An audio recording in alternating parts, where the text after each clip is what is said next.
দোসরা আগস্ট থেকে শুরু হলো রাজ্যের নতুন প্রকল্প আমাদের পাড়া আমাদের সমাধান। রাজ্যের মুখ্যমন্ত্রী মমতা বন্দ্যোপাধ্যায়ের ঘোষণা অনুযায়ী শনিবার পূর্ব বর্ধমান জেলার কাটোয়া 2 ব্লকের কোরুই গ্রাম পঞ্চায়েতের মেঝিয়ারি হাই স্কুলে আমাদের পাড়া আমাদের সমাধান প্রকল্পের সূচনা করলেন কাটোয়ার বিধায়ক রবীন্দ্রনাথ চ্যাটার্জি। উপস্থিত ছিলেন কাটোয়ার মহকুমা শাসক অহিংসা জৈন, কাটোয়া 2 ব্লকের বিডিও আসিফ আনসারি, কাটোয়া 2 পঞ্চায়েত সমিতির সহসভাপতি রাজীব চ্যাটার্জি, কোরুই গ্রাম পঞ্চায়েতের প্রধান রীনা ঘোষ, বিশিষ্ট সমাজসেবী পিন্টু মণ্ডল সহ অন্যান্যরা, মাঝিয়ারি ও দোনা গ্রামের মানুষেরা স্থানীয় সমস্যার কথাগুলো জানান। মাঝিয়ারি হাই স্কুলের ক্যাম্পে কাজের জন্য প্রতিটি বুথের জন্য বরাদ্দ করা হয়েছে 10 লক্ষ টাকা। ক্যাম্প থেকে জমা পড়া সমস্যাগুলোর সমাধান করা হবে বলে এলাকার মানুষদের আশ্বস্ত করেছেন প্রশাসনের আধিকারিকরা। কি সমস্যা নিয়ে এসেছেন, কি সমস্যা এখানে বুঝছেন, কিরকম লাগছে বলুন। এখানে এসে তো আমরা ভালোই লাগছে। এখানে আমাদের এসেছি পাড়ায় পাড়ায় সমাধান করার জন্য, যে মাননীয় মুখ্যমন্ত্রীকে এই বুঝে বুঝে আমাদের ডাক দিয়েছে, সেই জন্য আমরা গ্রাম থেকে এসেছি। কোন গ্রাম থেকে এসেছেন? দোনা গ্রাম থেকে। কোথায় এসেছেন? এই মেজরি এই সবাই। কেমন লাগছে এই ক্যাম্পে? ক্যাম্পে ভালো লাগছে, অনেক লোকজন এসেছে আমাদের গ্রাম থেকে, পাড়া থেকে এসেছে। সব সমাধান হবে বুঝছেন, কিছুটা বোঝা যাচ্ছে? সমাধান তো হবেই। কি সমস্যা আপনারা বললেন? আমাদের রাস্তাঘাটের কথা বলেছি, ড্রেনে বলেছি, পাড়ায় আলোর দরকার বলেছি। এই ক্যাম্পে আসতে মুখ্যমন্ত্রী এসেছেন, কি বলেন? হ্যাঁ, এই ক্যাম্পে আসার জন্য কেমন লাগছে? ভালো লাগছে। আপনার নাম? আমার নাম কুকুর রায়, বাড়ি? দোনা। কোথায় ক্যাম্প সূচনা হলো বা কি কি পরিষেবা? কাটোয়া 2 ব্লকে কোরুই পঞ্চায়েতের মেডিয়ারি হাই স্কুলে আমাদের ক্যাম্প ছিল। এখানে সকাল 9টা থেকে মাননীয় বিধায়ক স্যার এসেছিলেন কাটোয়া বিধানসভায়, এবং তার সাথে আমাদের পঞ্চায়েত সমিতির যারা পদাধিকারী এবং গ্রাম পঞ্চায়েত স্তরের যারা কর্মচারী আছে, পদাধিকারী আছে, তাদের উপস্থিতিতে শুরু হয়েছে। কি নাম রাখা আছে ক্যাম্প বা প্রকল্পটা, যেটা ক্যাম্প? আমাদের পাড়া আমাদের সমাধান, যে প্রকল্প মাননীয় মুখ্যমন্ত্রী ম্যাডাম ঘোষণা করেছেন, সেই প্রকল্পেরই ক্যাম্প। কিরম মানুষের সাড়া দেখছেন? মানুষের মধ্যে যথেষ্ট সাড়া পাওয়া গেছে।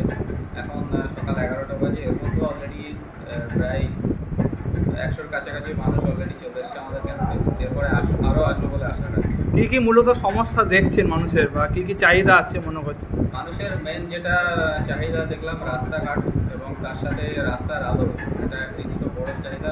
এখন যেহেতু বর্ষাকাল এবং এই সিজনে প্রচুর বৃষ্টিও হচ্ছে, সেই জন্য ড্রেনেরও কিছু দাবি মানুষের মধ্যে আছে। এটা কি পাড়ায় আস্তে আস্তে এই ক্যাম্পের মাধ্যমে মানুষ কিছু পরিষেবা পাবে সেরকম? মানুষ অবশ্যই পরিষেবা পাবে, এবং আমাদের মাননীয় মুখ্যমন্ত্রী ম্যাডাম যেটা ঘোষণা করেছেন 10 লক্ষ টাকা পর্যন্ত কাজ তো আমরা করতেই পারবো, সেটার জন্য তার স্যাংশনও অ্যালাউ করা হয়েছে। এবং তার বাইরে যদি কোনো বড় প্রকল্প থাকে, সেটার জন্য সরকার ভাবনা চিন্তা করবে, যেখানে অত্যাধিক মানে বেশি খরচা থাকবে, সেটা কিন্তু সরকার ভাববে। একটা পাড়ার জন্য 10 লক্ষ টাকা অ্যালাইনমেন্ট করেছেন নাকি? হ্যাঁ, একটা পাড়া পিছু 10 লক্ষ টাকা মিনিমাম কিন্তু পাওয়া যাবে কাজের জন্য। ক্যাম্প সূচনা হলো বা কি পরিষেবা পাবে মানুষ, বা কিরম উৎসাহ দেখবেন? আজকে আমাদের কাটোয়া 2 নম্বর ব্লকের মেজিয়ারি হাই স্কুলে ক্যাম্পের উদ্বোধন হলো, এবং ক্যাম্পের শুভ উদ্বোধন করলেন আমাদের সকলের প্রিয় বিধায়ক মাননীয়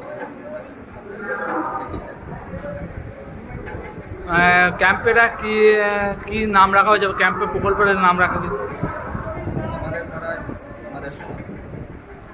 কি পরিষেবা মানুষের মূলত কি সমস্যা দেখছেন এখানে মানুষের? এটা একটা মমতা ব্যানার্জির মস্তিষ্ক প্রস্তুত প্রকল্প, যেটা শুধু রাজ্যে নয়, গোটা ভারতবর্ষের বুকে একটা দৃষ্টান্ত স্থাপন করেছে। মমতা বন্দ্যোপাধ্যায় বিগত দিনে যে সমস্ত প্রকল্প ঘোষণা করেছেন, আপনারা দেখেছেন যে কন্যাশ্রী থেকে শুরু করে রূপশ্রী, যাই প্রকল্প মমতা বন্দ্যোপাধ্যায় ঘোষণা করেছেন, সেটা শুধু রাজ্যের বুকে নয়, গোটা ভারতবর্ষকে ছাড়িয়েও বিশ্বের বুকে দৃষ্টান্ত স্থাপন করেছে। সেই রকমই একটা প্রকল্প, যে আমাদের পাড়া আমাদের সমাজ। এই প্রকল্পটা আপনারা দেখেছেন, বুথে রাস্তাঘাট থেকে শুরু করে বৈদ্যুতিক আলো, নিকাশি নালার ব্যবস্থা, অভূতপূর্ব উন্নয়ন 2011 সালের পর থেকে মমতা বন্দ্যোপাধ্যায় করেছে। আপনারা দেখেছেন 2011 সালের আগে বিগত যে সরকার ছিল, কোথাও কোনো রাস্তাঘাটের ছিল না, কাঁচা রাস্তা, এক হাঁটু করে কাঁচা রাস্তায় মানুষ যাতায়াত করত। কিন্তু তারপরেও মমতা বন্দ্যোপাধ্যায় ভেবেছেন যে বুথে এমন কিছু ছোটো ছোটো কাজ রয়েছে, যেগুলো হয়তো অনেক সময় আমরা যারা পঞ্চায়েত সমিতি পরিচালনা করি, অনেক সময় আমাদের চোখে সেগুলো থাকে না, বা আমরা বুঝতে পারি না। তার জন্যই মমতা বন্দ্যোপাধ্যায়ের রাজত্বে যেটা সবথেকে বড়, যে প্রত্যেকের অবাধ স্বাধীনতা বর্তমান সরকারের আমাদের রয়েছে, সেই রকমই একটা প্রকল্প আমাদের পাড়া আমাদের সমাধান, যেখানে 10 লক্ষ টাকা করে পার করতে দেওয়া হচ্ছে। 10 লক্ষ টাকা পার করতে দিয়ে সেই বুথে ছোটোখাটো যে সমস্ত সমস্যা রয়েছে, কোথাও একটা গলি রাস্তা রয়েছে, কোথাও একটা ছোটো বৈদ্যুতিক আলোর প্রয়োজন, কোথাও নিকাশি নালার প্রয়োজন, এরকম কাজ 10 লক্ষ টাকার কাজ একটা বুথে কিন্তু কম নয়। এমন অনেক বুথ আছে যেখানে 10 লক্ষ টাকার কাজ করার আর জায়গা নেই। মাননীয় মুখ্যমন্ত্রী মমতা বন্দ্যোপাধ্যায় যেভাবে উন্নয়ন করছে। আর বলছি আজকে কড়ি পঞ্চায়েতের মাধ্যমে আজকে সূচনা হলো। ওই পঞ্চায়েতে আমাদের মেচিয়ারি হাই স্কুলে এই প্রকল্পের সূচনা। আর ব্লকের সমস্ত অঞ্চলেই মানুষ এখানে পরিষেবা নিচ্ছে আজকে। হ্যাঁ, এই প্রকল্পটা হচ্ছে এমনই প্রকল্প, এই প্রকল্পের যে বুথের ক্যাম্প হবে সেই বুথেরই মানুষ শুধু এখান থেকে পরিষেবা পাবে। এইরকম আমাদের কাটোয়া 2 নম্বর ব্লকের যত বুথ আছে প্রত্যেকটা বুথেই এই ক্যাম্প হবে। আপনার নাম পরিচয়?